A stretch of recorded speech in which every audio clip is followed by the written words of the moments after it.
We are in the middle of an AI revolution, but it's brought us face to face with a fundamental problem. How exactly do you write rules for a technology that basically reinvents itself every single day? Today, we're going to unpack the European Union's incredibly ambitious answer, the AI Act. Just think about that for a second.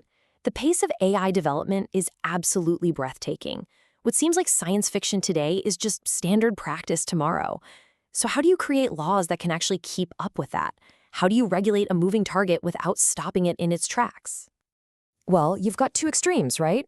On one side, you could write these super rigid, hyper-specific laws, but that would be outdated the moment it was written. It's like trying to legislate the shape of a cloud. On the other hand, you could have no rules at all, and that opens the door to some very real systemic risks. The EU decided there had to be a third way. So here's the plan for our explainer. We're going to start with that core dilemma we just talked about. Then we'll dive into the EU's solution, a totally new kind of rulebook. We'll look inside these things called codes of practice to see what they're all about and explore how they treat different kinds of AI. We'll also uncover the critical safety net that's built right into the system. And finally, we'll connect all the pieces to see why this approach could shape our digital future everywhere. Okay, so let's start right there with that central challenge. This isn't just about technology, it's a fundamental tension between moving forward and staying safe. How do you fuel innovation while still building in the necessary guardrails? And this is the EU's answer. Instead of a static law carved in stone, they've come up with a dynamic, living rulebook. It's a really new form of agile governance, and it all centers on this concept called codes of practice. So what in the world is a code of practice? Well, think of it less like a rigid law and more like a user manual for responsible AI that's written by everyone involved. It's a set of guidelines created by the builders, the users, and the watchdogs, all working together. And here's the key twist. It's voluntary. But, and this is so important, voluntary does not mean powerless, not at all.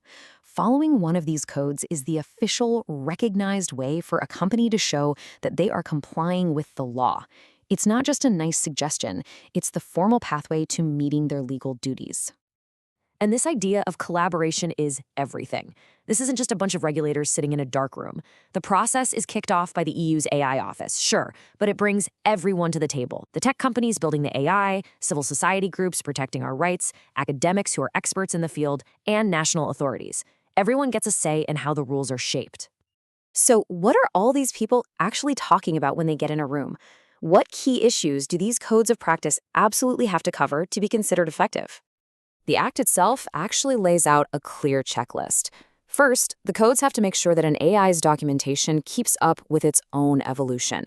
Second, they have to tackle that really tricky issue of training data. I mean, what does a good enough summary even look like? And most importantly, they have to create a framework for identifying and, crucially, managing the biggest society-wide systemic risks. And that brings us to a huge, huge challenge, especially with training data. How do you demand transparency without forcing a company to give away its trade secrets, its secret sauce? The goal isn't to get a technically exhaustive list of every single data point, but what the Act calls a comprehensive summary. Finding that perfect balance is one of the most critical jobs these codes have. Now, this idea of managing risk brings us to one of the core principles of the entire AI Act, proportionality. The law gets that a simple chatbot you use for customer service just doesn't pose the same level of threat as a massive foundation model that could be used for, well, anything from discovering new medicines to creating widespread disinformation. So the Act creates two main tiers. First, you have your standard general-purpose AI models, and they have a set of baseline obligations, like keeping good documentation. But then you have the models with systemic risk. These are the most powerful, most capable models out there, and they face a whole other layer of much stricter rules, like intense model evaluation and reporting any major incidents. And this tiered system applies to the codes of practice too. If you're a provider of a lower risk model, you can choose to follow just the parts of the code that apply to you. And this is a really smart feature. You can also voluntarily opt in to the full, stricter code. Now, why would you do that? To send a clear signal to the market, to regulators, and to your users that you are committed to the absolute highest standards of safety and trust. Okay, so this all sounds great in theory, right? A collaborative, flexible system designed for the modern age. But what happens if it doesn't work? What if the stakeholders just can't agree? Or what if the code they come up with isn't good enough? Well, the people who wrote the law thought of that. Built right into the AI Act is a very powerful backup plan. It's called the fallback mechanism.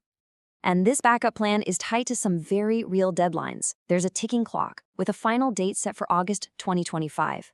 If by then the industry hasn't managed to produce a good enough code of practice, that fallback is triggered.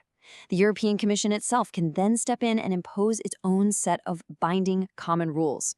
It's a pretty powerful incentive to get everyone to collaborate, and it makes sure there's never a regulatory vacuum. So let's zoom out for a moment. Why does this whole intricate system of voluntary codes and fallback plans matter to those of us outside the world of AI developers and regulators? Well, it matters because it creates a predictable environment where developers actually know the rules of the road. It encourages a culture that shifts from just checking boxes to taking genuine responsibility. That flexibility is also designed to protect innovation, making sure smaller companies and startups aren't squeezed out.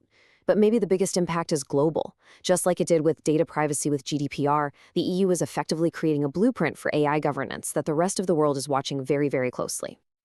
And that really gets to the heart of the whole thing.